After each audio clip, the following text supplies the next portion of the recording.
ఇంద్రవెల్లి సభకు అయిన ఖర్చు ఎంత, నిత్యం ఢిల్లీ వెళ్ళడానికి స్పెషల్ ఫ్లైట్ చార్టెడ్ ఫ్లైట్లు వేసుకొని వెళ్తున్నారు, ఇదంతా ప్రభుత్వ ఖర్చుతో వెళ్తున్నారు కదా అని యూటర్న్ ముఖ్యమంత్రిగా రేవంత్ రెడ్డి మారాడు అని చెప్పి చాలా అభ్యంతరకరమైనటువంటి కామెంట్స్ చేసింది.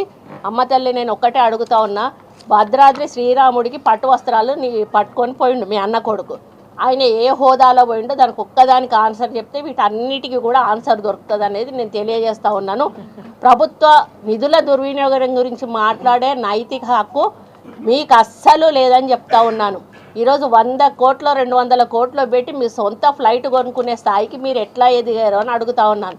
అమెరికాలో అంట్లు దోమికినటోళ్ళు వచ్చి ఈరోజు తెలంగాణ ప్రజల సొమ్మును దోసుకొని తిని కోట్ల రూపాయలు కోట్లకు పడగలెత్తి ఈరోజు ప్రజాధనాన్ని దుర్వినియోగం చేసింది మీరు కాదా అని చెప్పి అడుగుతూ ఉన్నాను.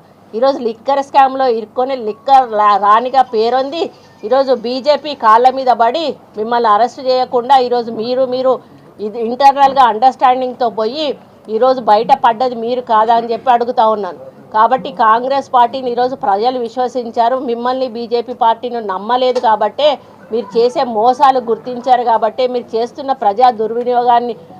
ప్రజాధనం యొక్క దుర్వినియోగాన్ని గుర్తించారు, కాబట్టే పేదల గురించి పట్టించుకోవడం లేదు, కాబట్టే ఈరోజు పేదల పాలన అంటే కాంగ్రెస్ పార్టీ ద్వారానే అవుతుందని వాళ్ళు తెలుసుకున్నారు, కాబట్టి ఈరోజు కాంగ్రెస్ పార్టీని అధికారంలోకి తీసుకొచ్చారు.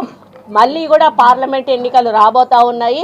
నేను ఈ వేదిక మీద నుంచి కవిత గారిని చెప్తా ఉన్నాను, అమ్మ నిలబడు, మళ్ళీ నిజామాబాద్ నుంచి నిలబడతావా, ఒకవేళ ఆడ ఓడిపోయినా అని చెప్పి భయపడి ఇంకో దగ్గర నుంచి నిలబడతావా, ఎక్కడి నుంచి నిలబడతావో నిలబడతాలి. ఈసారి నిన్ను కూడా ఖచ్చితంగా మళ్ళీ ఈ తెలంగాణ ప్రజలు ఓడగొడతారు.